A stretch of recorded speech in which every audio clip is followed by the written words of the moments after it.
Bienvenue sur Bible 365. Nous sommes contents que vous soyez avec nous aujourd'hui, pour écouter la lecture du livre 2 Chroniques chapitre 1, 2, 3, 4 et 5. Si vous êtes nouveau, s'il vous plaît abonnez-vous à la chaîne, aimez et partagez-la pour encourager quelqu'un d'autre à écouter la Bible cette année. Bonne écoute. 2 Chroniques, chapitre 1. Salomon, fils de David, s'affermit dans son règne. L'Éternel, son Dieu, fut avec lui et l'éleva à un haut degré. Salomon donna des ordres à tout Israël, aux chefs de milliers et de centaines, aux juges, aux princes de tout Israël, aux chefs des maisons paternelles. Et Salomon se rendit avec toute l'assemblée au haut lieu qui était à Gabaon.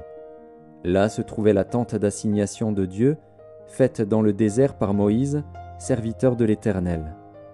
Mais l'arche de Dieu avait été transportée par David de Kirjat-Jéarim à la place qu'il lui avait préparée, car il avait dressé pour elle une tente à Jérusalem. Là se trouvait aussi, devant le tabernacle de l'Éternel, l'autel d'airain qu'avait fait Betsalil, fils d'Uri, fils de Hur. Salomon et l'assemblée cherchèrent l'Éternel. Et ce fut là, sur l'autel d'airain qui était devant la tente d'assignation, que Salomon offrit à l'Éternel 1000 holocaustes.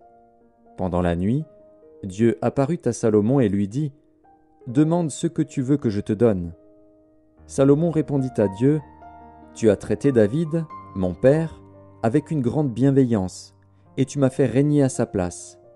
Maintenant, Éternel Dieu, que ta promesse à David, mon père, s'accomplisse, puisque tu m'as fait régner sur un peuple nombreux comme la poussière de la terre. Accorde-moi donc de la sagesse et de l'intelligence, afin que je sache me conduire à la tête de ce peuple.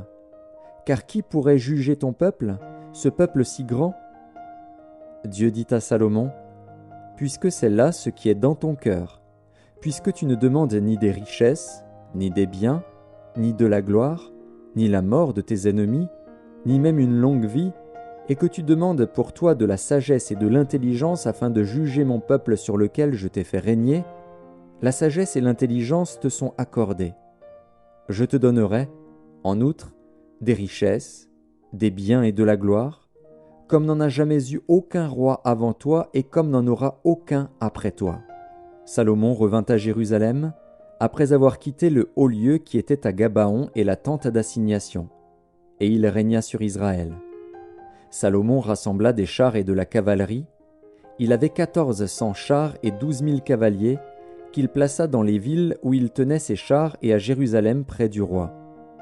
Le roi rendit l'argent et l'or aussi communs à Jérusalem que les pierres, et les cèdres aussi communs que les sycomores qui croissent dans la plaine. C'était de l'Égypte que Salomon tirait ses chevaux. Une caravane de marchands du roi allait les chercher par troupes à un prix fixe. On faisait monter et sortir d'Égypte un char pour 600 cycles d'argent et un cheval pour 150 cycles. Ils en amenaient de même avec eux pour tous les rois des Hétiens et pour les rois de Syrie. 2 Chroniques, chapitre 2. Salomon ordonna que l'on bâtît une maison au nom de l'Éternel et une maison royale pour lui. Salomon compta 70 000 hommes pour porter les fardeaux, 80 000 pour tailler les pierres dans la montagne, et 3 600 pour les surveiller. Salomon envoya dire à Huram, roi de Tyr : « Fais pour moi comme tu as fait pour David, mon père, à qui tu as envoyé des cèdres afin qu'il se bâtît une maison d'habitation. Voici, j'élève une maison au nom de l'Éternel, mon Dieu, pour la lui consacrer, pour brûler devant lui le parfum odoriférant, pour présenter continuellement les pains de proposition, et pour offrir les holocaustes du matin et du soir, des sabbats, des nouvelles lunes et des fêtes de l'Éternel, notre Dieu, suivant une loi perpétuelle pour Israël. La maison que je vais bâtir doit être grande, car notre Dieu est plus grand que tous les dieux. Mais qui a le pouvoir de lui bâtir une maison, puisque les cieux et les cieux des cieux ne peuvent le contenir ? Et qui suis-je pour lui bâtir une maison, si ce n'est pour faire brûler des parfums devant lui ? Envoie-moi donc un homme habile pour les ouvrages en or, en argent, en airain et en fer, en étoffe teinte en pourpre, en cramoisi et en bleu, et connaissant la sculpture, afin qu'il travaille avec les hommes habiles qui sont auprès de moi en Juda et à Jérusalem et que David, mon père, a choisi. Envoie-moi aussi du Liban des bois de cèdre, de cyprès et de santal, car je sais que tes serviteurs s'entendent à couper les bois du Liban. Voici, mes serviteurs seront avec les tiens. Que l'on me prépare du bois en abondance, car la maison que je vais bâtir sera grande et magnifique. Je donnerai à tes serviteurs qui couperont, qui abattront les bois, 20 000 corps de froment foulé, 20 000 corps d'orge, 20 000 battes de vin et 20 000 battes d'huile. Huram, roi de Tyr, répondit dans une lettre qu'il envoya à Salomon, « C'est parce que l'Éternel aime son peuple qu'il t'a établi roi sur eux. » Huram dit encore, « Béni soit l'Éternel, le Dieu d'Israël, qui a fait les cieux et la terre, de ce qu'il a donné au roi David un fils sage, prudent et intelligent, qui va bâtir une maison à l'Éternel et une maison royale pour lui. Je t'envoie donc un homme habile et intelligent, Huram-Abi, fils d'une femme d'entre les filles de Dan et d'un père tyrien. Il est habile pour les ouvrages en or, en argent, en airain et en fer, en pierre et en bois, en étoffe teinte en pourpre et en bleu, en étoffe de byssus et de carmin, et pour toute espèce de sculpture et d'objets d'art qu'on lui donne à exécuter. Il travaillera avec tes hommes habiles et avec les hommes habiles de mon seigneur David, ton père. Maintenant, que mon seigneur envoie à ses serviteurs le froment, l'orge, l'huile et le vin dont il a parlé. Et nous couperons des bois du Liban autant que tu en auras besoin. Nous te les expédierons par mer en radeau jusqu'à Jaffo, et tu les feras monter à Jérusalem. » Salomon compta tous les étrangers qui étaient dans le pays d'Israël et dont le dénombrement avait été fait par David, son père. On en trouva 153 600. Et il en prit 70 000 pour porter les fardeaux, 80 000 pour tailler les pierres dans la montagne, et 3 600 pour surveiller et faire travailler le peuple. 2 Chroniques, chapitre 3.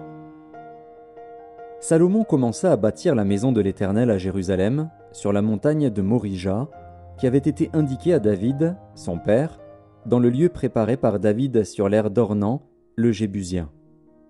Il commença à bâtir le second jour du second mois de la 4e année de son règne. Voici sur quel fondement Salomon bâtit la maison de Dieu. La longueur en coudées de l'ancienne mesure était de 60 coudées et la largeur de 20 coudées. Le portique sur le devant avait 20 coudées de longueur, répondant à la largeur de la maison, et 120 de hauteur.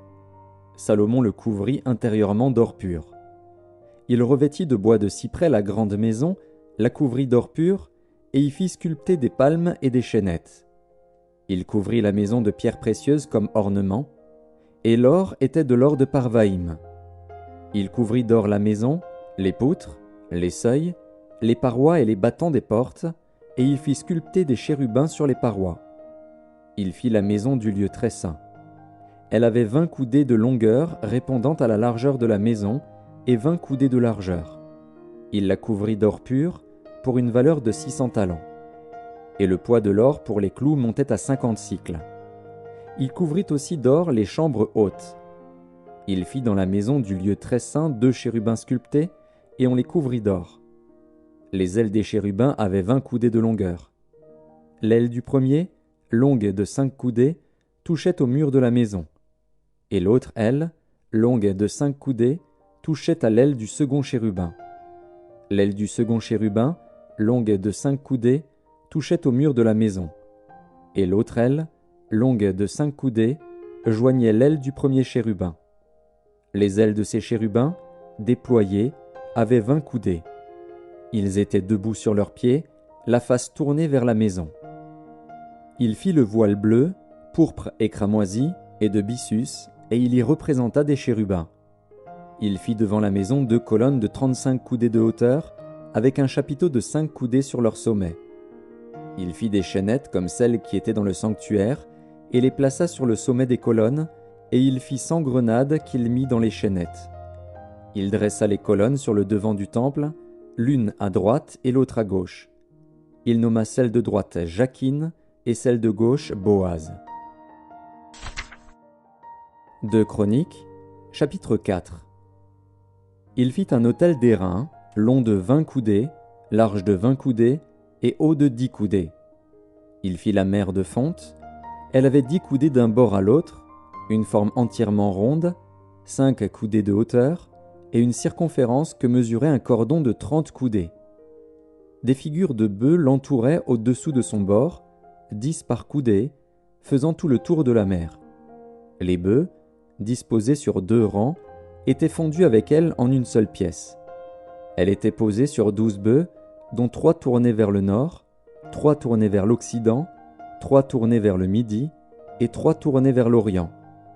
La mer était sur eux, et toute la partie postérieure de leur corps était en dedans. Son épaisseur était d'un palme, et son bord, semblable au bord d'une coupe, était façonné en fleurs de lys. Elle pouvait contenir 3000 battes. Il fit 10 bassins, et il en plaça 5 à droite et 5 à gauche, pour qu'ils servissent aux purifications. On y lavait les diverses parties des holocaustes. La mer était destinée aux ablutions des sacrificateurs. Il fit 10 chandeliers d'or, selon l'ordonnance qui les concernait, et il les plaça dans le temple, 5 à droite et 5 à gauche. Il fit 10 tables, et il les plaça dans le temple, 5 à droite et 5 à gauche. Il fit 100 coupes d'or. Il fit le parvis des sacrificateurs, et le grand parvis avec ses portes, dont il couvrit d'airain les battants. Il plaça la mer du côté droit, au sud-est. Huram fit les cendriers, les pelles et les coupes. Ainsi Huram acheva l'ouvrage que le roi Salomon lui fit faire pour la maison de Dieu, 2 colonnes, avec les 2 chapiteaux et leurs bourrelets sur le sommet des colonnes, les 2 treillis pour couvrir les 2 bourrelets des chapiteaux sur le sommet des colonnes, les 400 grenades pour les 2 treillis, 2 rangées de grenades par treillis pour couvrir les 2 bourrelets des chapiteaux sur le sommet des colonnes, les 10 bases et les 10 bassins sur les bases, la mer et les 12 bœufs sous elle, les cendriers, les pelles et les fourchettes. Tous ces ustensiles que le roi Salomon fit faire à Huram-Abi pour la maison de l'Éternel étaient d'airain poli. Le roi les fit fondre dans la plaine du Jourdain, dans un sol argileux, entre Sukkot et Tsereda. Salomon fit tous ces ustensiles en si grande quantité que l'on ne vérifia pas le poids de l'airain. Salomon fit encore tous les autres ustensiles pour la maison de Dieu, l'autel d'or, les tables sur lesquelles on mettait les pains de proposition, les chandeliers et leurs lampes d'or pur, qu'on devait allumer selon l'ordonnance devant le sanctuaire, les fleurs, les lampes et les mouchettes d'or très pur, les couteaux, les coupes, les tasses et les brasiers d'or pur, et les battants d'or pour la porte de l'intérieur de la maison à l'entrée du lieu très saint et pour la porte de la maison à l'entrée du temple. 2 Chroniques, chapitre 5. Ainsi fut achevé tout l'ouvrage que Salomon fit pour la maison de l'Éternel. Puis il apporta l'argent, l'or et tous les ustensiles que David, son père, avait consacrés, et il les mit dans les trésors de la maison de Dieu.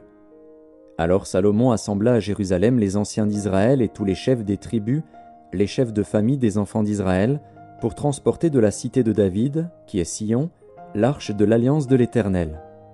Tous les hommes d'Israël se réunirent auprès du roi pour la fête, qui se célébra le 7e mois.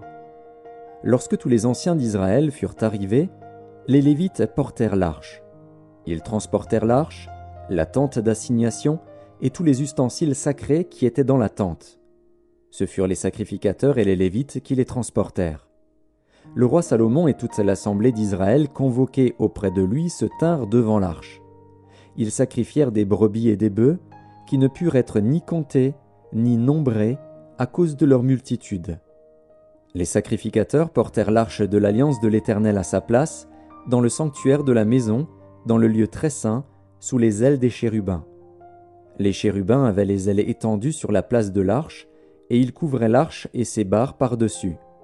On avait donné aux barres une longueur telle que leurs extrémités se voyaient à distance de l'arche devant le sanctuaire, mais ne se voyaient point du dehors. L'arche a été là jusqu'à ce jour. Il n'y avait dans l'arche que les 2 tables que Moïse y plaça en Horeb, lorsque l'Éternel fit alliance avec les enfants d'Israël à leur sortie d'Égypte. Au moment où les sacrificateurs sortirent du lieu saint, car tous les sacrificateurs présents s'étaient sanctifiés sans observer l'ordre des classes, et tous les Lévites qui étaient chantres, Asaph, Éman, Jéduthun, leurs fils et leurs frères, revêtus de byssus, se tenaient à l'orient de l'autel avec des cymbales, des luths et des harpes, et avaient auprès d'eux 120 sacrificateurs sonnant des trompettes. Et lorsque ceux qui sonnaient des trompettes et ceux qui chantaient, s'unissant d'un même accord pour célébrer et pour louer l'Éternel, firent retentir les trompettes, les cymbales et les autres instruments, et célébrèrent l'Éternel par ces paroles, « Car il est bon, car sa miséricorde dure à toujours. » En ce moment, la maison de l'Éternel fut remplie d'une nuée. Les sacrificateurs ne purent pas y rester pour faire le service à cause de la nuée, car la gloire de l'Éternel remplissait la maison de Dieu.